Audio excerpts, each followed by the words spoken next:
नमस्कार। आकाशवाणी जयपुर अजमेर से प्रस्तुत है प्रादेशिक समाचार।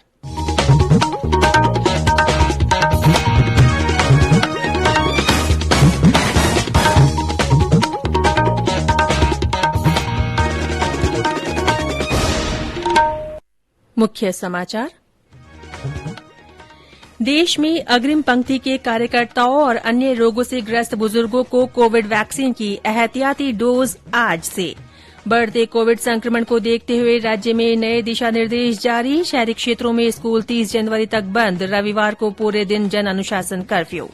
प्रधानमंत्री नरेंद्र मोदी ने कोविड स्थिति की समीक्षा बैठक में स्वास्थ्य संबंधी पर्याप्त बुनियादी सुविधाएं सुनिश्चित करने पर जोर दिया। और राज्य में कड़ाके की ठंड का दौर जारी। सीकर के फतेहपुर में तापमान में और गिरावट। समाचारों के साथ मैं रितिका गुप्ता। देश में 15 से 18 वर्ष तक के किशोरों के लिए भी राष्ट्रव्यापी टीकाकरण अभियान जारी है। कोरोना के नए वेरिएंट के समाचारों ने चिंता को बढ़ा दिया है। इसीलिए हम अपने श्रोताओं से अपील करते हैं कि जल्दी ही दोनों टीके लगवाएं और अन्य लोगों को भी टीके लगवाने में सहायता करें। कृपया इन 3 आसान उपायों का पालन अवश्य करें। मास्क लगाएं, 2 गज की सुरक्षित दूरी बनाए रखें, हाथ और चेहरा साफ रखें।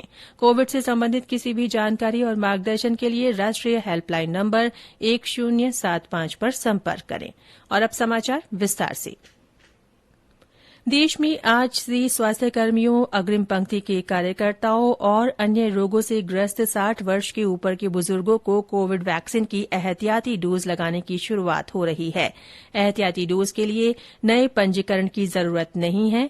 दोनों टीके लगवा चुके पात्र लोग किसी भी टीकाकरण केंद्र पर सीधे जाकर या पहले से अपॉइंटमेंट लेकर एहतियाती डोज लगवा सकते हैं। इसके लिए ऑनलाइन अपॉइंटमेंट लेने की प्रक्रिया कल से शुरू हो गई है। दूसरा टीका लगवाने के 9 महीने या 39 सप्ताह पूरे हो चुकने के आधार पर एहतियाती डोज के लिए प्राथमिकता दी जा रही है। कोविन प्रणाली से उन्हें इस डोज के लिए एसएमएस भेजा जाएगा। इधर प्रदेश भर में भी आज से कोविड टीके की एहतियाती डोज लगाने के व्यापक इंतजाम किए गए हैं। चिकित्सा मंत्री परसादी लाल मीणा ने पात्र लोगों से अधिक संख्या में डोज लगवाने की अपील की है। स्वास्थ्य विभाग के प्रमुख शासन सचिव ने बताया कि राज्य में इस श्रेणी के लाभार्थियों की संख्या 24 लाख से ज्यादा है। राष्ट्रव्यापी टीकाकरण अभियान के अंतर्गत देश में अब तक 151 करोड़ 95 लाख से ज्यादा कोविड टीके लगाए जा चुके हैं। वहीं प्रदेश में अब तक 8 करोड़ 58 लाख से ज्यादा वैक्सीनेशन हुआ है। राज्य में 15 से 18 वर्ष आयु वर्ग के अब तक 18 लाख 33 हजार से अधिक किशोरों को पहली डोज लगाई जा चुकी है। इसी आयु वर्ग में देश में 31% किशोरों को 7 दिनों के अंदर पहली डोज दी गई है। कोरोना के लगातार बढ़ रहे मामलों को देखते हुए राज्य सरकार ने शहरी क्षेत्रों में 12वीं तक के स्कूल और कोचिंग 30 जनवरी तक बंद कर दिए हैं। ऑनलाइन कक्षाएं जारी रहेंगी। ग्रामीण क्षेत्रों के स्कूलों को पाबंदी से बाहर रखा गया है। कल जारी नई गाइडलाइन के अनुसार शनिवार रात 11 बजे से सोमवार सुबह 5 बजे तक जन अनुशासन कर्फ्यू रहेगा, यानी रविवार को पूरे दिन कर्फ्यू रहेगा। वहीं अन्य दिनों में रात 11 से सुबह 5 बजे तक पहले की तरह लोगों को जन अनुशासन कर्फ्यू का पालन करना होगा। बाजार, धार्मिक स्थल, शॉपिंग मॉल्स और थिएटर रात 8 बजे तक ही खुल सकेंगे। विवाह समारोह में अधिकतम 50 व्यक्तियों की अनुमति होगी, लेकिन ग्रामीण और बाहरी इलाकों में 100 व्यक्ति तक समारोह में शामिल हो सकेंगे। बैंड बाजे वालों को इस संख्या से अलग रखा जाएगा। रेस्टोरेंट और क्लबों द्वारा होम डिलीवरी रोजाना 24 घंटे की जा सकेगी। बैठकर खिलाने की सुविधा 50% क्षमता के साथ रात 10 बजे तक अनुमत होगी। आवश्यक सेवाओं और जरूरी सुविधाओं को इस गाइडलाइन से बाहर रखा गया है। इसके अलावा फैक्ट्रियां जिनमें निरंतर या 2 शिफ्टों में काम होता हो, उन्हें गाइडलाइन के अनुसार छूट मिलेगी। बस स्टैंड, रेलवे स्टेशन और एयरपोर्ट आने जाने वाले यात्रियों, वैक्सीनेशन करवाने के लिए संबंधित केंद्र तक आने जाने वालों को भी छूट मिलेगी। सरकार ने आमजन से कोरोना के मौजूदा दौर में लोहड़ी और मकर संक्रांति के त्योहार घर पर ही मनाने की अपील की है। नए दिशा निर्देश कल से लागू हो जाएंगे। वहीं शैक्षणिक गतिविधियों के लिए जारी गाइडलाइन तत्काल प्रभाव में आ गई है। जिन क्षेत्रों में टेस्ट पॉजिटिविटी दर 10% से ज्यादा है, वहां जिला मजिस्ट्रेट, पुलिस आयुक्त या पुलिस अधीक्षक स्थिति के आकलन के आधार पर येलो जोन और रेड जोन में अतिरिक्त प्रतिबंध लगा सकेंगे। प्रदेश में कोरोना की मौजूदा लहर में संक्रमण के मामलों में लगातार बढ़ोतरी हो रही है। राज्य के 32 जिलों में कल 5,660 नए मामले सामने आए। एकमात्र करौली जिले में संक्रमण का कोई भी नया मामला नहीं मिला। कल सबसे ज्यादा 2,377 मामले जयपुर जिले में सामने आए। जोधपुर में 600, अलवर में 364, उदयपुर में 312, बीकानेर में 237, कोटा में 209, भरतपुर में 200, भीलवाड़ा में 166, चित्तौड़गढ़ में 146, अजमेर में 130, दौसा में 109, पाली में 105, सवाईमाधोपुर में 90, सीकर में 79, चूरू में 68, सिरोही में 53, नागौर में 49, डूंगरपुर और टोंक में 46, प्रतापगढ़ में 44, बाड़मेर में 40, बांसवाड़ा में 36, श्रीगंगानगर और झालावाड़ में 30, हनुमानगढ़ में 26, धौलपुर में 17, जैसलमेर में 16, बूंदी और झुंझुनू में 11, राजसमंद में 9 और 12 तथा जालौर में 2 व्यक्तियों में संक्रमण की पुष्टि हुई। सक्रिय मामलों की संख्या बढ़कर 19,467 हो गई है। कल 358 और रोगी स्वस्थ भी हुए हैं। कल इस बीमारी से जयपुर में एक रोगी की मृत्यु के समाचार हैं। ये समाचार आकाशवाणी जयपुर अजमेर से प्रसारित किए जा रहे हैं। समाचार अभी और भी हैं, उससे पहले कोरोना जागरूकता संदेश।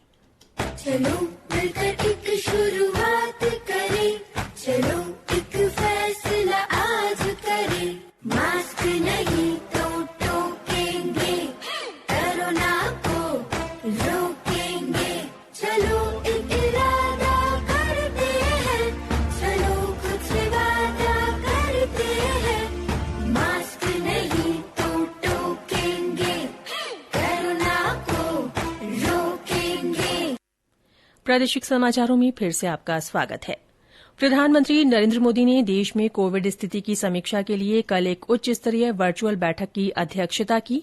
स्वास्थ्य संबंधी बुनियादी सुविधाओं की वर्तमान तैयारी, टीकाकरण अभियान की स्थिति और कोविड के नए वेरिएंट ओमिक्रॉन के फैलाव तथा जन स्वास्थ्य पर इसके प्रभाव की भी समीक्षा की गई।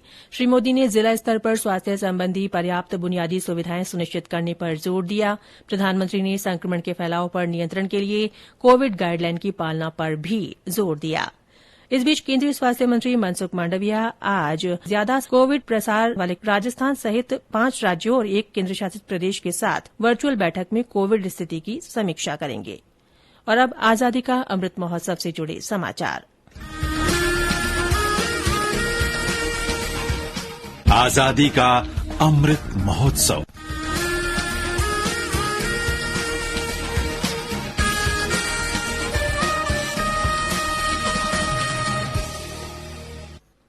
उद्योग संवर्धन और आंतरिक व्यापार विभाग आज से 16 जनवरी तक पहले स्टार्टअप इंडिया नवाचार सप्ताह का आयोजन कर रहा है।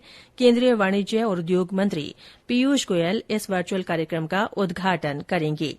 आजादी का अमृत महोत्सव के उपलक्ष्य में इसका आयोजन हो रहा है। इस दौरान देश में उद्यमिता विकास और विस्तार के विभिन्न पहलुओं को दर्शाया जाएगा।